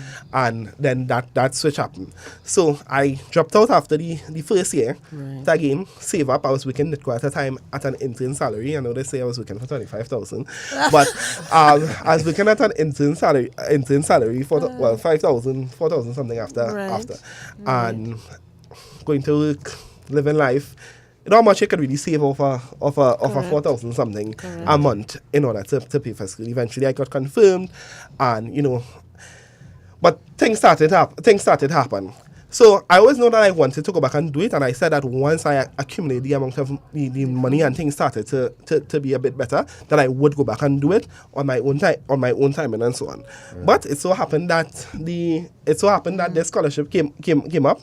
I applied for it, and when I applied for it, I applied probably the day before the deadline. Jonathan called me. I was like, "You apply for it?" I was like, "You really feel like you get people here?" I'm like, "Well, you are, when it comes to community activism at this young age, because persons believe that I just started community activism work and I just dealing with advocacy. But since I went to school, I am dealing with advocacy. I remember even my first year out of school, I kept a children's Christmas party, back to school drive. I was networking with different, walking up to ministers, asking them, ministers, at that time under the People's Partnership, walking up to ministers, asking them, Minister, I have this program here, would you be able to assist in the community, joining the community council? So because of all of that, advocating when there's police brutality, where there is extrajudicial killings, all those different things, out front and leading the chart. And what happened with that is that is what gave I guess Mr. Bagan the confidence that I was the one suited for it. So I applied for it the day before. I was shortlisted. I did not check my email until the day. I refresh my email on a week. I refresh my email. I see you have been shortlisted. When is the interview? The interview is in the next hour. I in Port of Spain in Parkade. I don't have a car. I have to. My co-worker was like, Alicia said, Kareem, you take my car, go home, because I was just in a regular church. I wanted to, dress neat, rush and get home, reach just in time, less than 5 minutes. If I didn't open my email, I don't know how, because it had nothing really for me to check. I had my work email, and I didn't put my work email. I put the private email. But first, I didn't even think I would have been shortlisted. I wasn't even checking the email. Right. And so I went and I did the interview. I felt a bit confident in the interview. Just no wait, we can't forget Alicia boy BD that's for Yes, and for Mr. Bagan. And Mr. Bagan, yes. In fact, Alicia said, take her car, go home, change your clothes. And I would wait back in office. In fact, I remember at the time, a supervisor that I had, when I told her I had to leave, she was like, I may have to apply. And Alicia said, you listen to me. You don't care what is the consequences. You take my car, you leave here, and you go to that interview. Right. I don't care what is the consequence, right? Alicia, thank you, darling. Yeah. And so I went on the interview. The interview was conducted with about 4 different lecturers. Professor Antoine, the first, she joined virtually. She was the dean at the time of the law faculty. She joined virtually. There was Dr. Balkan, Dr. Legal, a wide range of senior lecturers and personnel within the university. And I felt that I executed the interview well. At that time, I had experience with advocacy, experience with radio interviews and television interviews and so on. So I was a bit... You were prepared? I was prepared. Although less than an hour to prepare, I was generally prepared. Right. And when I got the call, that I was selected, I was surprised because time was passing. I didn't get any update. I said, all right, they choose a person. I don't know why Jonathan only bothered me. I started to say, I said, Lord, I said, I'm just wasting my time here. I said, let me go back, put on my head and go to work and see if I get some money and save up next 2 years. I'm going back at it. Yes. And when I remember getting up and, I started to get a little discouraged, but just life generally. I became complacent. Going to my 8 to 4 and nothing more, you know. No dreaming big again because you're gone, you take out fridge by courts, you have to pay court, you go on and take out car, you have to pay the bank. You're just working you're not seeing the bigger picture and looking to leap, you know. And so I say, probably it's that. You're getting up and you're going to work, you're not happy, you're just going to work to make ends meet. And it so happened on Independence, and that was Independence? Yeah, it was Independence. Independence Day in 2017. Just got up, prayed, and I telling God, I say, Jehovah God, give me that confidence to leap because I'm feeling discouraged. We're coming up the next day and I'm feeling it, And I take on my laptop. I don't usually check my private email at that time because only work related matters. And then after I saw an email coming from the University of the West Indies, I saw it, didn't say congratulations or anything. I said, all right. I said, this, ma'am, thank you for applying. Thank you for applying, or whatever. So I open it. I see everybody copying it. I open it. When I open it, I see congratulations. It's the first time in my entire life that I ever cried for joy. Every time I cry, I was crying because I'm sad or angry. Yeah. First time when I opened it, shocked, surprised. Thank you, Jesus. And that I really couldn't believe that I was awarded this scholarship to go to the premier university, an independent institution like University of the West Indies that has stood the test of time, that have produced most of our leaders today in past and present in the Caribbean and across the and contributed to a lot of leaders who are in different fields throughout the world. UWI a place that I wanted to go from ever since, but I know that I didn't. At first, I know it's highly competitive, and although I satisfied the matriculation requirements, I know that it was so competitive that when you're applying to you'll be shocked to get into the Faculty of Law, Faculty of Engineering, and the Faculty of Medicine. Yes. They're highly competitive. If you're just joining us, folks, you're listening to Dependency. And we have in studio here Kareem Marcelle and Shuma Wilson, mother and son, speaking of their journey. And there's a saying, when people acquire things, don't jealous them because you don't know what they went through in life to get it. And this is why when you were called to the bar, and we have that video, Natasha, at least we could show that with Kareem. The video with Kareem. The one he did with UWI? No. No, when I was called to the bar. Sorry. Oh, no. Okay, we have a video to show you with the Achievers and the Beetham. Yeah, that one. And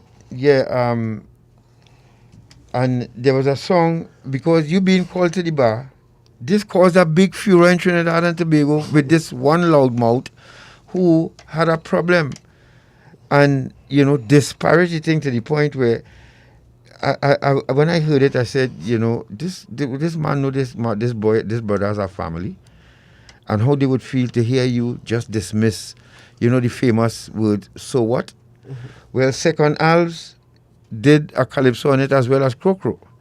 Now, Kareem may have to defend Crocro in court at some point. That would be history making, if it is you end up in court to defend Crocro. For defending you. For defending you. You understand? But we could play Seconds, at least 2 verses from that, Gary. You could go to B. Let's hear what was the response, because it prompted calypsos in defense of Kareem. And let's hear what Second, how he put it together in response to that big mouth guy who just decided to disparage this achievement. And then we have another video to show you more achievers on the Beetham, because don't feel it's Kareem alone. When you feel the Beetham produces nothing, or as he says, only bandits and criminals and crooks and all of that, you'll surprise of the young achievers coming out of Beetham Gardens, former Shantytown. Let's go to that track with Second Alves. Everybody was celebrating that an attorney come out of Beetham. So what?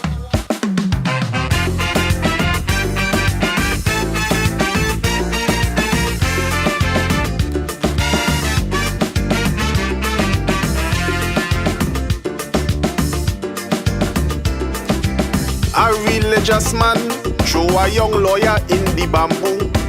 Tell me what he do, cause I feel what you're saying is true. He expose the hand, make the young man career and issue. Tell me what he do, cause I feel what you're saying is true.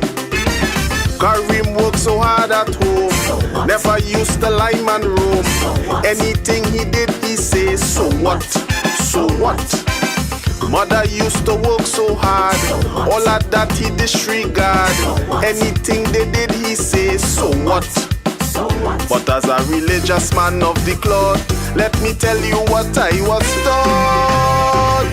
My granny used to say, if you have nothing good to say, hey, hush your mouth, hush your mouth. When you're getting old and grey, and you know your words have sway, hush your mouth, hush your mouth. The days are gone for calling people stupid. For a religious man, your language is insipid. When you get on your app to chat, you could do better than that. And if what they say about you, you feel it isn't true, just say, Father, forgive them, for they know not what they do.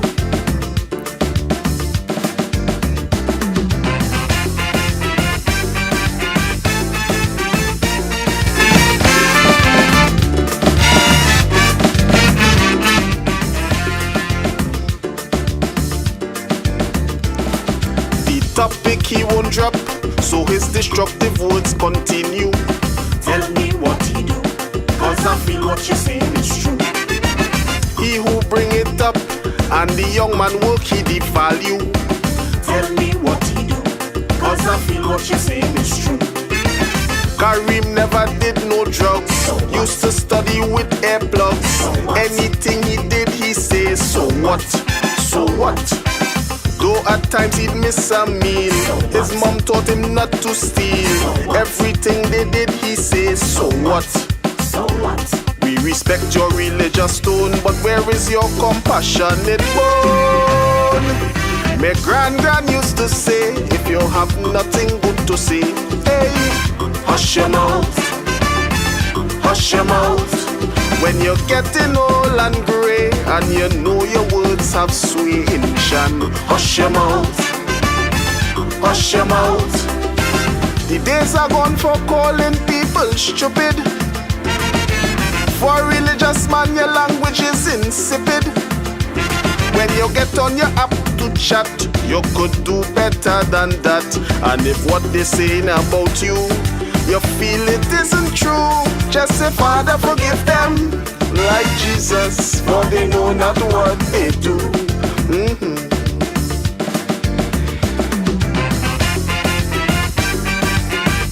Today, I never knew this calypso was out there, and probably got lost in that whole melee, rushing to Skinner Park. But brother, thank you very much for singing up on behalf of Kareem. Indeed. And let's go to that video now with the achievers. Well, we take your calls at 622-3937. Beauty Culture, good morning. God, Natasha, Shuma, and Kareem, I pray your struggles and achievement is a motivation to our black youth in our society. May God cover you, keep you grounded with integrity. Marjorie Andrews on YouTube says, what a great example of our youths. Please continue to give that inspiration to our young men, a wonderful family. Youth, he did it, you can do it. Kareem, kudos to you and your mom. This is from Betty Phillip. Marcia Marcelin said, big up Alicia. Yes, Alicia. Big up, Alicia. Well done. And those of you just joining us, you're listening to Dependency. We take your calls. Let's go to that video, short man, of the achievers from Beetham. Right? And I just wanted to interject here, yes. God. The reason I put together this video, because when you listen to the comments from Inshan and his followers with his so what and what have you, only one lawyer. Yeah. Well, you never know, we may never have another lawyer coming out of Beetham, but I just want, we may have other persons excelling in different fields. Correct. So I just want to make the point that Kareem is not the exception, Kareem is the rule. Mm-hmm. And that is the reason behind me putting together these young achievers in the field of engineering, in the field of so many different things. My sister being a teacher, last of 13 children. She's one of the persons here. She's teaching today in a primary school. Okay. Right? Yeah. Teaching today in a primary school. Let's go to the video, short man, and then we take your calls at 622-3937 before you run out of time. Yeah, it's a short one, but... Yes. To run it a couple of times, well, we take call if you keep it on notice. And it's kind of fast, so Shuma will tell us, explain to us right. So we have a doctor. You see, we have a doctor. Right. Dr. Hope. Right. Born and bred from the Beetham, and that passes over. That's my sister there in green. This is Dr. Esther Hope. Right. Hope. This is young Jamu. Right. Jamu lived on the same street with We Kareem. interviewed him already. On the same street. That is his mother. While Jamu was studying, his mother also went to university, and she studied and got her degree in sociology, I think. Right? His mother, who grew them up, almost single-handedly. Pause it right there, short man. Pause it. When you right, pause it. This is a young lady, BSc in pharmacy. The video running real fast. Real Could you go back, short man, is it possible? Could you freeze it frame by frame for us, so that Shuma could explain who we're looking at when you go back to the beginning, right? Okay. So you can start over, short man, and let's Gabby, let's take the first call, 622-3937. So after this person, Shuma will explain who we're looking at. So let's go back to the beginning, short man. Hello, good morning. Good morning. Morning. Good morning. Good morning. Blessings and congratulations to Shuma and her family. Thank you so much. Kareem, God is with you. Two things I want to say. Remember that forgiveness is always more difficult than unforgiveness. So keep working at it. All right. Second thing. The second thing I want to say is, sometimes we can't see the big picture. Yes. Maybe if your dad had not left, your journey would have been different. Yes. So hold on to those two thoughts. Give thanks. Thank you very kindly. Right. So we're looking at a young lady here. Thank you, caller. BSc in pharmacy. Okay. This young lady comes from a family, I think, has 4 siblings. Right? Her dad is, we know him as Carlton. Mm-hmm. He started off selling chicken and chips. Their mother stayed at home, and while he would come out and do the business, he would actually come out, fry the chicken, do the fried rice, do what have you. Today, he has a variety store right in Beetham. Really? He purchased a property, one of the houses, and he turned it into a variety store. She conducts her over-the-counter drugs here as well, hoping to open her own pharmacy soon. Yeah. Okay. Yep, Beetham? Yeah. Mm-hmm. Okay, big one to hear that. As a matter of fact, her brother, I think he's working with the gas company, and he's also working, why we don't have him on this video here, is because that's how some people are. Some people would want to come public. Yeah. He's a bit reserved, so he didn't want his name mentioned, so we didn't get him on the video. He's soon to finish his doctorate. And he from the Beetham too? From the Beetham, from that said family. Right. All of them did well. Their father, humble man, just selling chicken and chips, open his variety store, send them to school. Yeah. Take another call, Gary, before Shuma explain who is this young man. Hello, good morning. Hello. Hello, good morning. Buenos dias. Good morning. Buenos Señorita Natasha Shuma, Senora, Senor Senora. Gat, and Senor Kareem Marcelle. Kareem Marcelle, celebrate your success, and I wish you and your mom and your loved ones health, prosperity, harmony, humility, and peace of mind. And remember, my son, many were called, and you were chosen. And who jobless, no one cursed. All right. How blessed a day, and the sky is your limit. Right. Thank you. Who is this young man here now? This is Isaiah Philip. He lives on the street after us. Uh-huh. Right, so Kareem is on 17D, he's on 17C. Mm-hmm. What is his honors, Kareem? He's now working at TTMF. Yeah, he's working at TTMF. Yeah, in fact, he was just named employee of the year for TTMF. Right. So he finished his bachelor's in banking.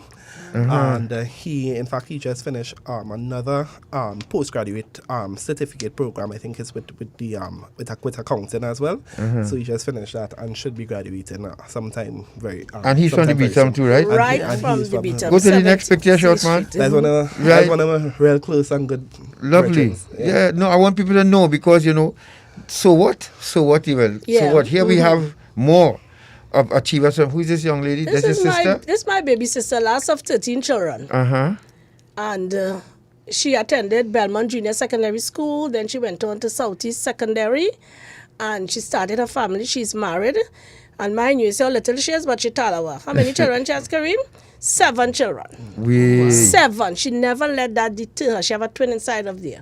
She taught them at school. Her first son just passed for Queen's Royal College, right? She teaches her own children at school with their lessons and what have you. And she went on, while pregnant with her last child, to do her bachelor in education. She's now at the Ministry of Education working as a teacher. And she from the Beetham too? From the Beetham, my man, last stop it, man. sibling. Next call. Gary, let's take another call. 622-3937. Good morning. While short man, go to the other picture.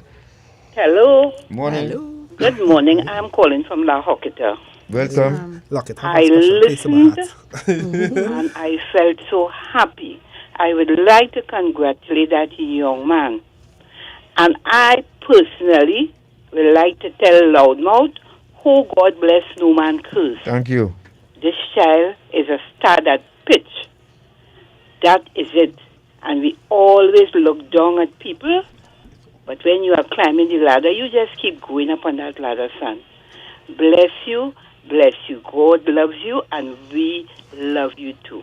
We love you, we bless you, and we thank God for you. There was so much I would have liked to say, but I will leave space for other people. God bless you. Thanks a lot. So much. Now we're looking at Dr. Esther Hope. Tell her who's Esther Pope, medical Esther doctor Pope. at Yes. that. She was highlighted in the news there, Phase 4, Beetham Gardens. Are you sure she's from the Beetham? Very, very much so. Okay, good. Very, very much so. Dr. Esther Pope. Dr. Esther Pope. So Good as morning. we said, Kareem is Morning, not the exception, but the rule. Yes. Natasha. Hello? Yes, go ahead, ma'am. Yes, morning, God, Natasha. Morning, hey. Shuma Morning. and Kareem. Good morning. Yes. God, I just want to say to Shuma, well done. You have made your son, you have done well in taking care of your children, and I hope all the single mothers out there, because they like to use this term, I'm a single mother. So as a single mother, you can't do what you have to do for your children. You touched my heart this morning. In the kitchen, girl are listening and are saying, wow. It all depends on determination and this dependency. Oh God, I love how you say you ain't take no food card, no grant, and you made it. And I hope the dunce donkey from the bamboo is listening, and he realize and he will understand. You didn't raise no bandit. Your children did well. Yes. And who comes out of the bamboo? Who comes out of the Beetham? We are proud. The parents are proud. So, Shoma, you keep it up. And Kareem, God bless you, and you keep making your mom proud. Thank You you, all Mr. have a Marcelle. blessed Thank you very kind. Thank you. You have a blessed day. Okay, morning. So we have another one on the screen, another. Well, let's show him from the Beetham. Well, He you take lives- nobody picture from He now and lives put it. opposite to us on the Beetham, so we are quite sure of All him. right, good. I know him from him belly at Nice. Jamu Crosby. Yes. He lived just across from obliquely opposite to where Kareem. So on one street, you have a lawyer in Beetham, attorney at law, and an engineer. And he's also an author. Yes. Yeah, Okay. at Jamu Crosby. As a matter of fact, when he did the Cape studies, his results was remarkable. He excelled in every subject, every field. His mother single-handedly grew them up. Should you show him from the Beetham? Right from the Beetham. Okay, good. Let's take our next call before we go to this lady. Next call. Good morning. Hello, good morning. Morning. Oh gosh, I am feeling so proud. No, I grew up in a little area. They calling it now a depressed area. That's Gonzales. Mm-hmm. I am familiar with the Beetham and the people there. What I want to say is, first of all these achievements, I am now hearing about it, of all the other different young men and women from the Beetham. Mm-hmm. And maybe that is the problem. Well, not a problem, but maybe they should be highlighting it. They were highlighted on the media. They were highlighted on the They media. were highlighted well, on the media. Yes, but it also shows to me, you can live in a sort of a bad environment, but the good, strong foundation in your house, that environment ain't getting to you. And that is what happened to your son and all the other high achievers. They may have been in a bad environment, but the people, their parents, the adults in their lives kept them from that environment affecting them. And I really, really wish it could happen to more, just more. And I just want to say I am just glad. And forget, I don't want to say what I want to say about... Don't even call him name. Yeah, Bamboo. Yeah, forget it. Non-entity. But I know Kareem never thief. None of the achievers never thief a car, a tire, and nothing. Right. Okay, so keep going and keep up the good work. Thank you Thank so you. much. Good morning to Nicola Harvey. Nicola Harvey sends her love. Good morning. Thank you so much, Nicola. Yes, and of course, this lady now, Camilla Thomas. Camilla Thomas Robin, she's the sister of the person with the BSc in pharmacy. Uh-huh. And came from the same family. Uh-huh. Right, so she has an associate degree in culinary. I tell you, it's 4 children, the parents, their mother and father, and the 4 of them have excelled, all of them. Good. And she from the Beetham too? Right on the Beetham. She only said to me up here. All right. Hello, good morning. Good morning, and thank you. The way I'm hearing now, I just a little ways up the road, it's making me feel to move down to the Beetham. Come on down. Because I'm telling you, it's only success we're hearing down there. Oh my goodness. But listen, Kareem, I dropped the mic already when I spoke with you. So today it's not about you. It's about that warrior that you have there with you. Yes. I am just so old and silly. You know, but you see things coming out of Hollywood where they talk about the life of this person's life. This what you all spoke. This is a movie. Correct. Somebody just said that here. She This write is a a book. movie. This is something that it could be filmed, put on film. And you know how that movie is going to end? The son freed his father from prison because you can't tell me that a man had to go in a mental asylum for a year before he was able to read him his charge. And then he is still, if he was white, he wasn't going to spend a day in prison after that. So how come that can happen? Listen, illiteracy is a demon, you know. But I am going to say again, Shuma, well done. And when you started your opening talk, you spoke about Shuma was the only person walking with you. We know of this woman's fearlessness because I heard this guy, since before I got on, I'm trying to get his name, remember his name. He was on 102, or he is still on 102. He's from Tobago. He was a UNC person. He is a UNC person. Skippy Barrington Thomas. Skippy. Yes, that's right. He spoke of a time, I heard him say it on the radio, where something in the party, there was a meeting and so on, and they came back to shoot him.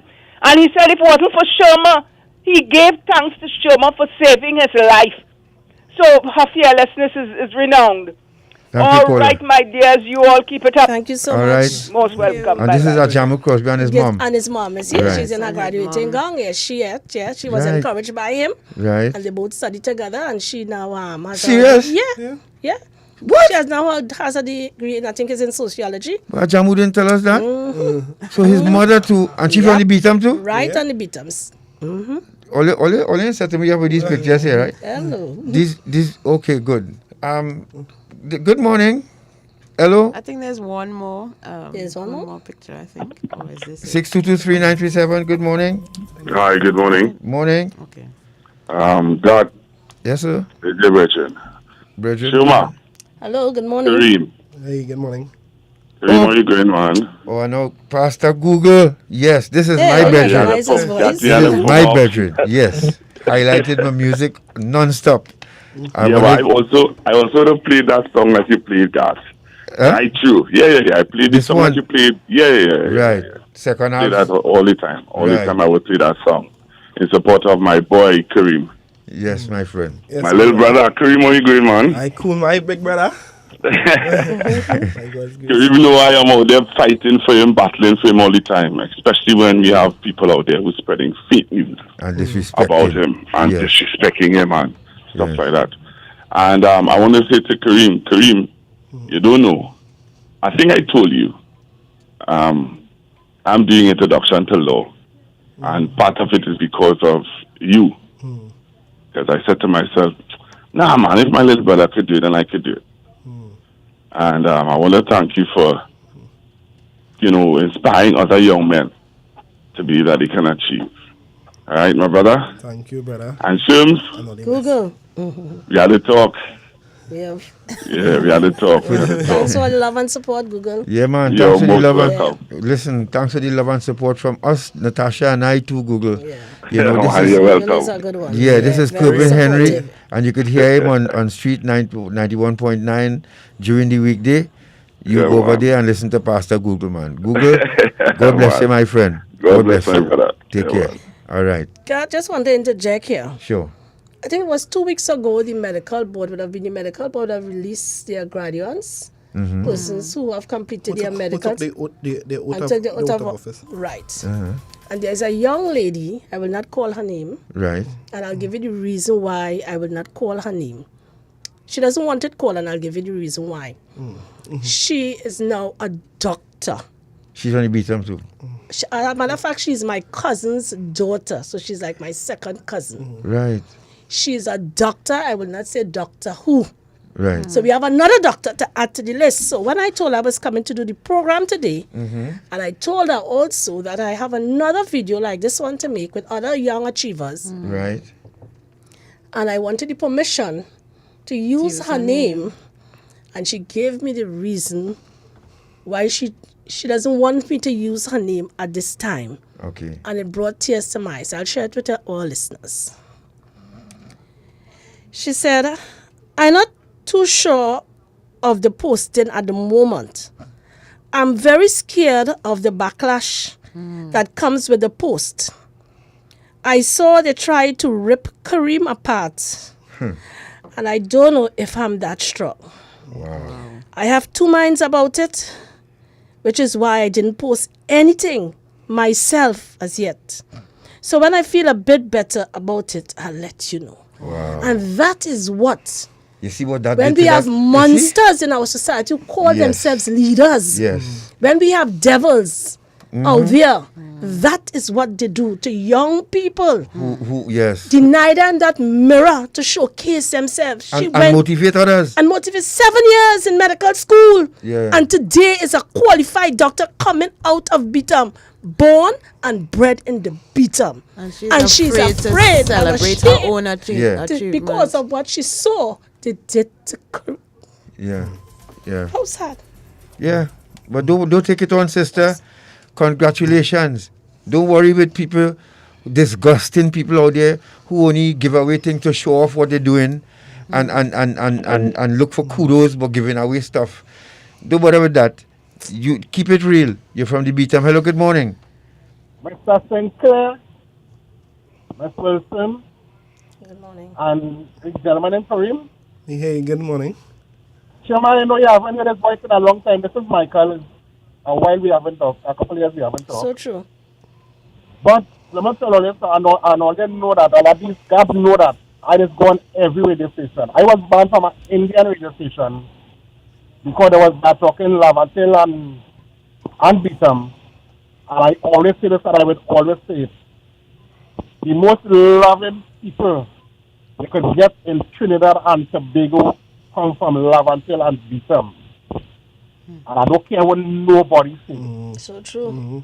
Every time they bring down these places, I would always get the number call and big up Laventille and Beetham because the most and I would always say the most loving people that you could think of is from these places. I would never forget a vehicle that run off the road on the Beetham day by the Little River Day. And a little youth man, and I think they say he died on that show. Sasai, died down in that dirty water. When he came out, he could have made out his two eyes, yeah? Yes, I remember that. And save the people and where else you getting that? And he from the Beetham, he grew up on the Beetham. Okola, thank you very much. These nasty people and them. All right, take it easy. We're running out of time, but thanks very much for your contribution. You know, so, Kareem, you did a good job, and your mother did a good job with you, and you keep it up. Don't care what nobody say, you keep it up. You make your head high to the stars, and let them follow you. You don't follow them. All right, thank you very much. So before we wrap up, folks, let me just read some comments quick from YouTube. Scorpion Pepper says, Natasha, this is very sad. That would not happen to any other race in TNT. There's good and bad in every community, and we need to let all the donkeys bray. That is their function. Joan Duncan says, congratulations, Kareem, well done, great show. Susan John says, God continue blessing my brother, stay strong. Susan S.G. Nunes said, it would be good to do the success rate by population, and I'm quite sure it's very high for the area of Beetham. Exactly, sir. Why cry down someone who is doing something positive for himself, his family and community, and by extension, Trinidad and Tobago? Young man, continue to be the salt of light. And the salt and light, shine, shine, shine. And folks, you know, we have so much comments, but you all can go back to the YouTube channel and the Facebook page and respond to some of the people who commented here today. Kareem, we have major news coming up next, so we have to wrap up. Shuma, your final comments from you, Shuma? I just want to leave our listeners with a quote. Real education should educate us out of self into something for something finer, into a selflessness, which this is with all humanity, which is linked with all humanity. So I didn't have on my glasses. So I'm saying I'm glad that Kareem has an education, not just of academic qualification, but an education of selflessness to link himself to all of humanity, all persons of all walks of life. So as I told you, when he was studying, it wasn't just studying for his degree, but he also was to go help people, do his charity work, keep him with the spirit of the McCandle Dagger Scholarship. And I'm really, really thankful for the University of the West Indies, Miss Belle Antoine, for coming up with this wonderful idea of linking academic education with education to humanity. And thanks to everyone. Closing remarks? Yeah, well, thanks very kindly for having me here, and to all the listeners and supporters throughout Trinidad and Tobago.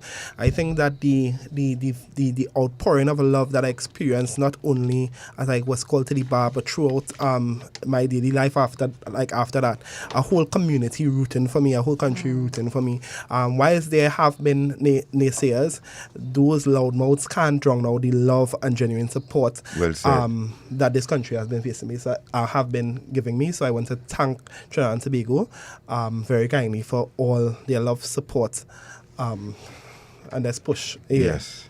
Kareem, we want to thank you too. Natasha. Of course. I mean, we on Iron Dependency love to support positive things and progressive things, especially for communities that are, maligned in society. And you are shining example, you and your family, like shining example of how according to Elon Francis, that we are mighty. Yes. No matter how great or how small, we can all, be better people and contribute to our families, our communities, our country in a positive way. And So- you did contribute to Kareem. I remember Kareem getting his first was briefcase. Yes. Yes, from you Yes, and forget guys. that, yes. Forget that? Yes. Yes. Thank you so much, It's guys. true, Thank it's you. true, And yes, it was yes. first briefcase. Before I can even get called to the bar, Yes. give him that briefcase. Yes, so folks, we gotta go. Mr. Gerald Wilson, say folks, on behalf of Vision and Mission, he wants to congratulate you all too, and you'll all be hearing from them soon.